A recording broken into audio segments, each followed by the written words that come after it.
दोस्तों बॉलीवुड दिन भर के नए एपिसोड में आपका स्वागत है। आज इस एपिसोड में आपको कुछ चटपटी खबरें सुनने को मिलेंगी। सबसे पहले बात करते हैं अमृता राव की। मुझे नहीं पता आप में से कितने लोग जानते हैं, लेकिन बॉलीवुड में एक हीरोइन हुआ करती थी जिनका नाम है अमृता राव। और भाई साहब इत्तेफाक से उस लड़की ने जितनी भी फिल्में की हैं अपने करियर में, सब की सब सुपर डुपर डिसास्टर रही हैं। फाइनली कुछ 10-12 साल पहले उसने एक गरीब से आरजे से शादी कर ली थी और अब 10 साल के बाद वो जहां देखो वहां अपनी शादी की बात कर रही है। तो मुझे ऐसा लग रहा है कि वो अब पछता रही है, क्योंकि आरजे के पास पैसे तो है नहीं बेचारे के और जिंदगी बिना पैसों के चलती नहीं। तो उस टाइम झटके में अमृता ने शादी तो कर ली, लेकिन अब समझ में नहीं आ रहा है कि करे तो क्या करे। तो अमृता ने अपने एक इंटरव्यू में बताया कि जब उन्होंने शादी की थी तो सिर्फ 1.5 लाख रुपया खर्चा किया था। कितना? 1.5 लाख रुपया। भाई साहब गरीब से गरीब आदमी 5-7 लाख रुपए खर्चा कर देता है, लेकिन इन्होंने सिर्फ 1.5 लाख रुपया खर्चा किया था। उसकी वजह क्या थी? वजह यह थी कि आरजे बेचारा गरीब, उसके पास कहां से पैसे आए। तो मेरा अमृता राव जी से सिर्फ इतना ही कहना है कि मैडम ये सब तो शादी करने से पहले सोचना चाहिए था। अब तो जो हो गया वो हो गया, अब तो आप निभाओ बस, और कुछ नहीं हो सकता। अब दोस्तों आप तो सभी जानते हैं कि हर साल विदेश में कांस फिल्म फेस्टिवल होता है और वहां हमारे बॉलीवुड के बहुत सारे लोग जाते हैं। इनको वहां इनवाइट नहीं किया जाता, ये जा करके खुद के टिकट खरीदते हैं और खुद वहां से फोटो पोस्ट करते हैं और कहते हैं कि देखो हमें कांस में बुलाया गया है। मतलब ऐसे ऐसे लोग भी वहां जाते हैं जिन्होंने 5-10 साल में भी कोई फिल्म नहीं बनाई। अगर उनसे आप पूछ लो कि भाई साहब आपको कांस में इनवाइट किस लिए किया गया था, आपने पिछले साल कौन सी फिल्म बनाई थी, तो कुछ नहीं है। और कुछ बॉलीवुड की ऐसी हीरोइनें भी हैं जो वहां हर साल कांस में जाती हैं। किस लिए जाती हैं ये नहीं पता। उनकी पिछले साल में कोई फिल्म नहीं आई है, बल्कि 2-3 साल में भी कोई फिल्म नहीं आई है, फिर भी वो वहां जाती हैं। तो हकीकत यह है कि वो सब वहां पब्लिसिटी के लिए जाती हैं। और हकीकत यह भी है कि वहां का जो मीडिया है वो तो कुछ हीरोइनों को पहचानता भी नहीं है। मतलब होती कोई है, नाम किसी और का लिया जाता है। जैसे कि जब आलिया भट्ट रेड कारपेट पर आई तो वहां का मीडिया उनको ऐश्वर्या बुला रहा था। मतलब इससे भारी बेइज्जती और क्या हो सकती है। लेकिन कमाल यह है कि ये लड़कियां ऐसी ऐसी ड्रेस पहनकर वहां रेड कारपेट पर जाती हैं जिनको देखकर आप भौचक के रह जाते हैं। मतलब ड्रेस एक लड़की ने पहनी हुई होती है और उसके पीछे 3-4 आदमी होते हैं उस ड्रेस को पकड़ने के लिए, संभालने के लिए। अरे भाई अगर आपकी ड्रेस को पीछे 3-4 लोग संभाल रहे हैं तो आप उसको पहन क्यों रही हो? ऐसी क्या मजबूरी है कि आपको वही ड्रेस पहननी है? और विवेक अग्निहोत्री ने ट्वीट करके इन सभी हीरोइनों को कहा है कि मैं आप लोगों को बताना चाहता हूं कि ये एक फिल्म फेस्टिवल है, ये फैशन शो नहीं है जहां आप ऐसी ऐसी ड्रेसें पहनकर जा रही हो।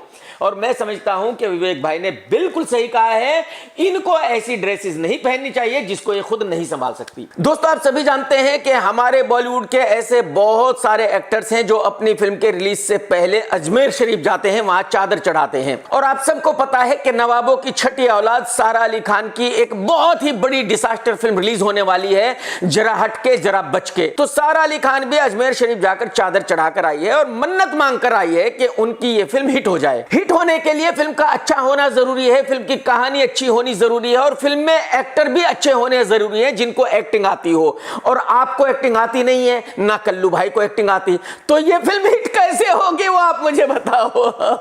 दोस्तों आप सभी जानते हैं कि पुराने जमाने में एक हीरोइन हुआ करती थी रवीना टंडन, और आजकल वो बिल्कुल फ्री है। तो जब देखो इंटरव्यू देती रहती है और कुछ ना कुछ कंट्रोवर्शियल बातें करती रहती है, पब्लिसिटी पाती रहती है। तो रवीना टंडन ने अपने एक नए इंटरव्यू में बताया है कि वो जब गोविंदा के साथ शूटिंग किया करती थी तो गोविंदा कम से कम 5 घंटे लेट आया करते थे और रवीना टंडन उस टाइम में आराम से सो जाया करती थी। मैं यहां आपको यह बता दूं कि रवीना टंडन और गोविंदा ने तकरीबन 5 से 6 फिल्में साथ में की थी, यानी कि रवीना टंडन को उस वक्त इस बात से कोई प्रॉब्लम नहीं थी, लेकिन अब 10-15 साल के बाद उनको इस बात से प्रॉब्लम है। अरे मैडम जी रहने दो, जाने दो, कहां दूसरे एक्टरों के बारे में कुछ भी बातें करके पब्लिसिटी कमा रही हो। दोस्तों कुछ दिन पहले यह खबर जोर शोर से उठी थी बॉलीवुड में कि अब डॉन 3 में रणवीर सिंह होगा, शाहरुख खान नहीं होगा।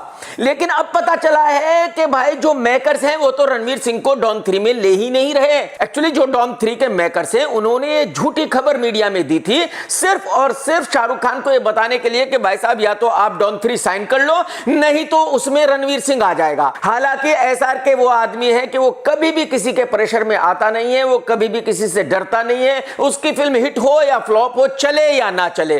तो मेरी समझ में नहीं आया कि डॉन 3 के मेकर्स को यह कैसे यकीन था कि अगर वो ऐसी झूठी खबर मीडिया में देंगे तो शाहरुख खान दौड़ते हुए आएगा और उनकी फिल्म को साइन कर लेगा। तो अब खबर यह आ रही है कि शाहरुख खान तो डॉन 3 कर ही नहीं रहा था, रणवीर सिंह भी डॉन 3 में नहीं है, यानी कि यह फिल्म नहीं बन रही है। दोस्तों, आईपीएल चल रहा है और आप सभी आमिर खान को ड्रीम 11 के एड्स में देख ही रहे होंगे।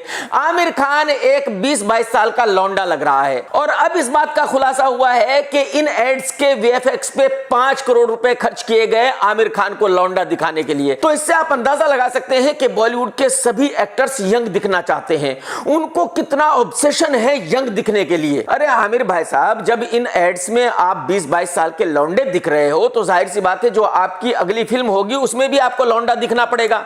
और अगर आप लौंडे दिखोगे तो भाई साहब कुत्ता भी उस फिल्म को देखने नहीं जाएगा, क्योंकि आप 60 साल के बुढ़े हो चुके हो, आप मीडिया में अपना असली रूप दिखा चुके हो, आपके सारे बाल सफेद हो चुके हैं भाई साहब, आपकी बेटी की शादी हो चुकी भाई साहब, तो कुछ तो रहम करो।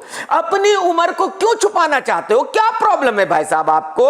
अरे फिल्म में बाप का रोल करो, दादा का रोल करो, बड़े भाई का रोल करो, क्या प्रॉब्लम है इसमें? अगर ड्रीम 11 के एड्स में आप वैसे ही दिखते जैसे आप रियल में हो तो इसमें क्या प्रॉब्लम हो जाती? मेरी समझ में ये नहीं आ रहा यार। दोस्तों, आईपीएल के सारे मैचेस खत्म हो चुके हैं और जो 4 टॉप टीम्स हैं वो है मुंबई इंडियन, सीएसके, लखनऊ की टीम और गुजरात की टीम। मैं ऐसा मानता हूं कि फाइनल होगा धोनी वर्सेस हार्दिक पांड्या और यह मेरा पूरा यकीन है कि धोनी ही इस साल आईपीएल टाइटल जीतेगा। देखते हैं कि मेरी प्रेडिक्शन सही होगी या गलत होगी। आजकल मेरे वीडियोस पे बहुत सारे लोग कमेंट्स कर रहे हैं और वो ये कह रहे हैं कि भाई शाहरुख खान ने मुझे पैसे दे दिए हैं इसलिए मैं उसकी तारीफ कर रहा हूं। पहली बात तो यह है कि मैंने शाहरुख खान की कभी तारीफ की ही नहीं, मैं किसी की तारीफ क्यों करूंगा? लेकिन अगर आप सच बोलने को तारीफ मानते हो तो मुझे इसमें कोई एतराज नहीं। भाई साहब, मैं आप लोगों को खुश करने के लिए झूठ तो बोलूंगा नहीं। शाहरुख खान की पठान हिट नहीं है, ब्लॉकबस्टर है, बॉलीवुड के इतिहास की सबसे बड़ी हिट फिल्म है,